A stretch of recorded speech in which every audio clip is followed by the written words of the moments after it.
meninos, eu estou aqui com o meu canal com mais um vídeo. Desculpe que tá meio barulho que a gente tá aqui assistindo. Ali, ó. E eu tô aqui, o que eu faço na minha rotina da tarde. Então, o que eu faço? Eu tô aqui comendo a balinha. Deixa eu pegar pra vocês verem. Uma balinha, assim, ó. É um refri, uma forma de um refrizinho, é de limão. E, peraí. E tô comendo esse docinho aqui, ó. Com chocolate, coco e framboesa, né? Esse aqui é framboesa, né? É morango. É morango. É.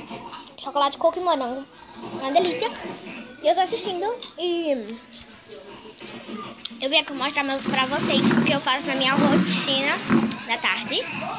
O que eu faço é o que... Agora eu tava brincando. Deixa eu virar. Deixa aqui mesmo.